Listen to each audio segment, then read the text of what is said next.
Hi, Karen Eamon here of Proverbs 31 Ministries, and I want to talk to you a little bit today about living your priorities. And I have to start off by telling you about the day Mom freaked out, which is what my family refers to it around my house. It was an ordinary fall afternoon, and the telephone rang. We were just sitting down to lunch as a family, but I quick grabbed the telephone to see who might need me. And on the other end was a voice that began to talk, and the voice my family heard on our end was this.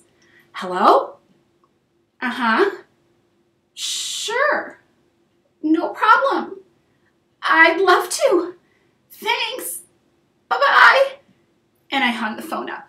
And then I promptly ran down the hallway, threw myself on the bed, and began to weep. Well, my poor family didn't know what had happened, so my husband came in to investigate. And upon further investigation, he found out what terrible tragedy had happened in my life. Well, all it was that I had agreed by that phone call to make 24 cookies for our senator's re-election campaign.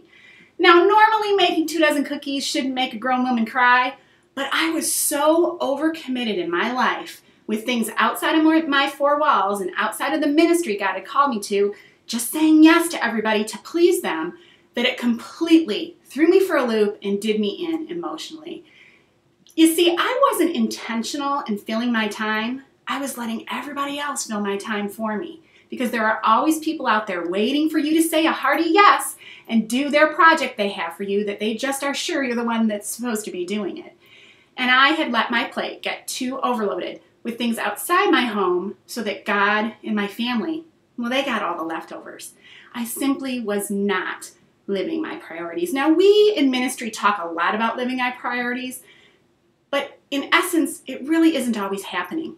I know at this stressful time in my ministry and in my family, when this phone call came in, someone challenged me to do the following, and I'm going to challenge you to do the same thing. Get out a piece of paper and write down what you would say if someone asked you are your top priorities in order. For example, you may say God is first, and then your husband, then your children, then your ministry, and so on. List it out in order you would say your priorities are. Then take about 2 weeks and log in how you spend your time. How much time you spend alone with God. And now, I don't mean church activities. I mean time with you, one-on-one with the Creator. How much time do you spend connecting with your husband, more than just a hey, as you pass him by in the hallway if you have a husband? How much time do you spend really looking your children in the eye and spending time with them, and not just caring for their needs and getting them off to school? And then look at how you're spending your leisure time. You know, watching the internet, to see what's going on in the social networking world, or maybe viewing television or movies or other hobbies. And then look at the two lists before you. Do they match up? Are you really living what you say your priorities are? I know the first time I did this, I was shocked. I said my family was first, and God was first, and then my family, and then other things, but the reality of my life was the exact opposite. I was letting outside things trump my family all the time. So I really want to challenge you to do this, and as you do, keep in mind a few phrases that have helped me learn to live my priorities. First of all, realize that every need, well, it's not necessarily your call. And if you do a project that you're not called to do just because you want to be a yes girl, well, then you're taking the blessing away from the person God meant to do that job in the first place. Also realize something a sweet woman told me one day at my church many years ago, that if Satan can make you bad, he'll make you busy. Because, you know, we Christian gals, we know better than to fall for bad. We're not going to be bad. But busy, we fall for that all the time. And both being bad and being busy can render us ineffective for the gospel.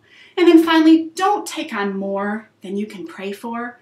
If you can't possibly take on praying for the people in that new project you're going to be doing, or that new committee situation you're going to be involved in, if you can't take on the time to pray for all of those interactions and those people that are going to be in your life, then don't take on the project. I really want us to have our aim be to let God fill our time, to be intentional in that, and not just let everybody else fill our time for us, so that we can actually learn to live our priorities. And I think to keep in the forefront of our minds is a great verse, Psalm 31, 14 and 15, that says this, "But I trust in you, O Lord. I say to you, you are my maker. My times are in your hands."